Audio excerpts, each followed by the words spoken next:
She joked, "Support me or go. I'm not marrying a guy who drives a Corolla," before laughing with her friends. I said, "Understood," then left without a word, cut off her company's grant, and started driving through the night. A week later, her family's reputation was trending, for she told her friends I was practice for the real thing. I'm Ethan, 31, and 3 months ago I had a ring box in my glove compartment. Now I'm parked outside a 7-Eleven at 3 a.m. between Uber rides. I grew up in Section 8 housing in Baltimore, put myself through community college and state school, graduated with $47,000 in debt. Now I run a coding boot camp in East Baltimore called CodePath, teaching kids from my neighborhood how to code. We charge nothing. Funding comes from small grants and me working until 2 a.m. I met Vanessa 2 years ago at a tech mixer. She works corporate partnerships for a pharma company, makes triple what I do. Cream blazer that cost more than my rent. Bored expression until I made her laugh. Coffee turned into weekends, into her keeping a drawer at my apartment. Her parents own a restoration company in Annapolis. Her dad asked about my exit strategy from charity work. Vanessa never made me feel small though. She'd bring bagels to Saturday classes, let me vent about funding. So I saved 8 months for a ring. Simple band with a small emerald. Been carrying it 3 weeks. Then her coworker Ashley's birthday party. Rooftop bar in Harbor East. Around 10 p.m. my student called. Laptop died before his college portfolio was due. I stepped outside to help. Took 15 minutes. Coming back, I passed the bathroom, door cracked. Vanessa's voice laughing. "Oh God, no way. He's my practice round. My, see, I'm not shallow phase before I find someone who actually has their life together. I'm not marrying a guy who drives a 2009 Corolla and lives above a laundromat." Laughter. Glasses clinking. The ring box suddenly weighed 1,000 pounds. I walked straight to the elevator. Didn't say goodbye. 45 minutes in my Corolla before I could turn the key. Phone blowing up. Ignored everything. That morning, I withdrew CodePath from her company's grant program. We'd been finalists for $75,000 annually. Money for instructors, equipment, a second location. But I couldn't sit in meetings with her company knowing what she thought of me. Monday, Vanessa showed up crying. "Why did you leave? Why are you pulling out? I heard you." In the bathroom. Her face went white. "Ethan, I didn't mean, it was just girl talk. Did you mean to say it or did you mean to believe it?" No answer. "I think you should go." 3 days later. CodePath has not been selected for this funding cycle. I signed up to drive Uber that night. For 3 weeks, Vanessa sent desperate texts. Then she started showing up everywhere. My coffee shop, outside CodePath, once at midnight on my steps. I don't know how to move on from ruining the best thing in my life. You only regret it because I heard you. Then her mother Diane showed up at my office. Designer pantsuit. Determined expression. "Vanessa hasn't eaten in a month. You need to understand. She's terrified. She watched her sister struggle for years, but you're the first person she's ever actually loved, and that scares her more than poverty. I'd been terrified my entire life. Of eviction. Of not having enough. Of letting down kids depending on me. Never used it as an excuse to make someone feel worthless." 6 weeks later, my sister sent me a Twitter link. Video from a charity luncheon. Diane at a microphone,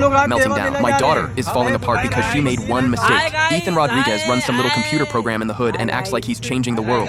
Vanessa wanted to build something with him, and he was too proud and too poor." Caption. "Rich woman has meltdown over daughter's ex who teaches underprivileged kids to code for free. Viral within 6 hours. By morning, CodePath's donation page crashed. $15,000 overnight, then $30,000. By noon, $65,000 from strangers who saw the meltdown. Vanessa called apologizing, posted a public statement. Too late. By week's end, $127,000. More than the original grant. What Diane tried to destroy ended up saving us. 3 months later, my student got into Georgia Tech full ride. We secured a partnership with Under Armour. I still drive my 2009 Corolla. Still live above the laundromat, but I don't drive Uber anymore.